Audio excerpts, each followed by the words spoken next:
गुणशरीराय गुणमण्डिताय गुणेशानाय धीमहि गुणातीताय। आज 30 अप्रैल को श्रम संसाधन विभाग द्वारा बाल श्रम उन्मूलन दिवस के अवसर पर तथा 1 मई को मजदूर दिवस के अवसर पर हम लोगों ने श्रम संसाधन विभाग ने 2 दिन का राज्य स्तरीय कार्यशाला का आयोजन किया है, जिसमें श्रम संबंधी जो समस्याएं हैं, बाल श्रम को विमुक्ति को लेके या गिग वर्कर्स को लेके, तो जो प्रवासी श्रमिक हैं उनको लेके, असंगठित क्षेत्र में काम कर रहे जो हमारे श्रमिक हैं उनको लेके जो कल्याणकारी स्कीम्स हैं उसके बारे में चर्चा हो रही है और देश के अन्य राज्यों में जो बेस्ट प्रैक्टिसेज है उसके बारे में चर्चा हो रही है। तो एक विचार विमर्श के माध्यम से नीति निर्माण के लिए एक सुझाव के तौर पे ये कार्यक्रम आयोजित किया गया है। साथ ही इसके अलावा जो बिहार के अन्य जिले हैं पटना के अलावा, तो उन सभी जगहों पे हर जिले में ये 2 दिनों का ये कार्यशाला सेमिनार आयोजित किया गया है। तो भव्य तरीके से हम लोग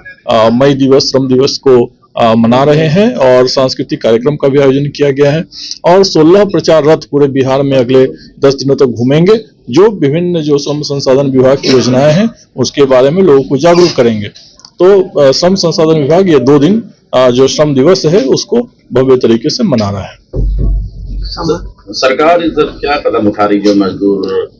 भट्टे पर काम कर रहे हैं या जो चाइल्ड लेबर हैं? देखिए, 14 वर्ष से कम आयु के जो बच्चे होते हैं उनको हम बाल श्रमिक कहते हैं।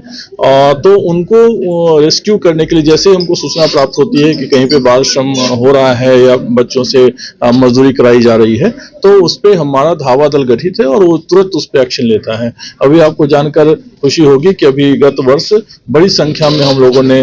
बाल श्रमिकों को विमुक्त भी कराया है। साथ ही मुख्यमंत्री राहत कोष से उनको 25,000 रुपए की राशि भी दी है ताकि उनका पुनर्वास हो सके तथा समाज की मुख्य धारा में जो हमारा शिक्षण संस्थान है उनसे उनको जोड़ने का भी प्रयास श्रम संसाधन विभाग कर रही है। श्रम कार्ड के द्वारा मजदूरों को बहुत सारा बेनिफिट दिया जा रहा है, उसके बारे में कैसे अवेयरनेस कैसे फैलाया जाए ताकि लोगों को समझ में कि हाँ श्रम कार्ड हम लोगों को बनवाना चाहिए? एक तो हम लोग इसके लिए कैंप आयोजित करते हैं ताकि सभी श्रमिक जो हैं जो असंगठित कार्य क्षेत्र में काम कर रहे हैं, ईंट भट्टे पे काम कर रहे हैं या कहीं भी कोई भी निर्माण श्रमिक है, उन सब के बीच में जा करके उनको जागरूक किया जाता है। हैंडबिल पैम्पलेट के माध्यम से, रोजगार मेला के माध्यम से, नुक्कड़ नाटक के माध्यम से। अभी 2 दिनों अभी जो प्रयास किया जा रहा है कि अगले 10 दिन तक जो बिहार में सभी जिलों में हमारा प्रचार रथ जाएगा, जिसमें ये जो हमारे श्रमिक हैं उनके लिए जो कल्याणकारी योजनाएं विभाग चला रही है उसके बारे में बहुत ही विस्तार से जानकारी दी जाएगी। साथ ही विभाग का जो श्रम संसाधन विभाग का सोशल मीडिया हैंडल्स है उसके माध्यम से कॉल सेंटर जो है 1800-296-5656 पे कोई भी कॉल करके किसी भी प्रकार की जानकारी प्राप्त कर सकता है। तो विभाग जो है श्रम संसाधन विभाग लगातार प्रयास कर रहा है कि हमारे बिहार के जो श्रमिक हैं उनके लिए अधिक से अधिक योजनाओं से उनको लाभान्वित कर सके। श्रम संसाधन विभाग ने बिचौलियों से दूर रखने के लिए